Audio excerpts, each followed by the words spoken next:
या प्रेमकथेवर आधारित मराठीतली कथा दिली आहे. ही कथा एका साध्या ग्रामीण पार्श्वभूमीवर फुललेल्या निरागस प्रेमाची आहे. गावातलं पहिलं प्रेम. सातारा जिल्ह्याच्या एका छोट्याशा गावात हिरव्यागार शेतामध्ये वसलेलं होतं रम्या संकुरवाडी नावाचं गाव. तिथेच राहत होते रामू आणि त्याचं लहानपणापासूनची मैत्रीण गौरी. रामू शेतकरी कुटुंबातला मुलगा तर गौरी शाळेच्या मास्तरांची एकुलती एक मुलगी.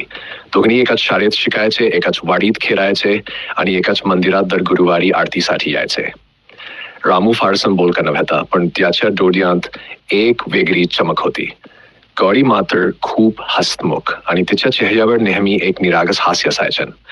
लहानपणापासून दोघांच्या मनात एक वेगळीच ओढ निर्माण झाली होती, पण त्यांना त्याचं नाव काही माहीत नव्हतं. वय जसं जसं वाढत गेलं तसं त्यांचं नातं बदलू लागलं. शाळेतल्या शेवटच्या वर्षात एका पावसाळी दिवशी रामूनं गौरीला तिच्या घराच्या अंगणात भेटून म्हटलं, गौरी, आपली मैत्री मला फार आवडते, पण असं वाटत नाही की आता ही मैत्री काहीतरी जास्त आहे. गौरीनं थोडं लाजत पण हसून उत्तर दिलं, मलाही तसंच वाटतं रे. त्या दिवशी दोघांनी एकमेकांच्या डोळ्यात पाहून शब्दांना सगळं सांगून टाकलं. गावकऱ्यांना याची कुठे खबर होती.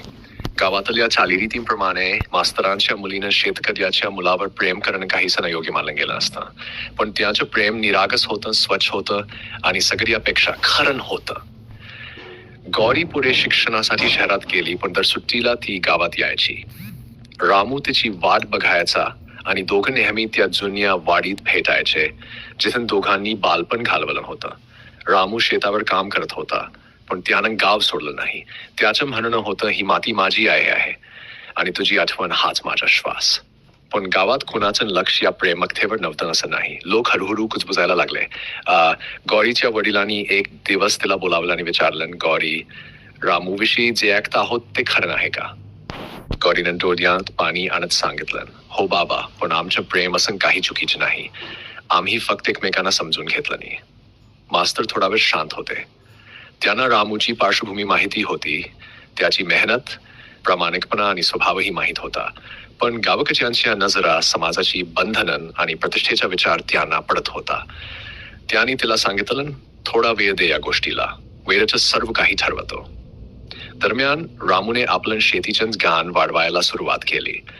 त्यानं नवीन पद्धतींचा अभ्यास केला, सरकारी योजनांचा उपयोग करून आपली शेती सुधारली. गावातले लोक आता त्याचं कौतुक करू लागले. त्याच्या मेहनतीनं त्याचं नाव गावात घेतलं जाऊ लागलं.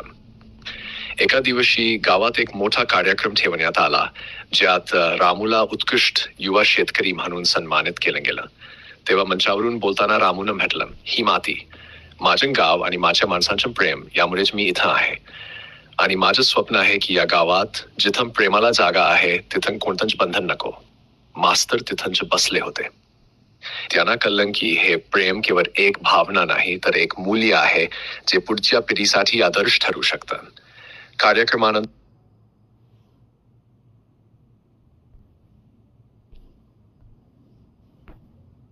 आधारित मराठीतली कथा दिली आहे. ही कथा एका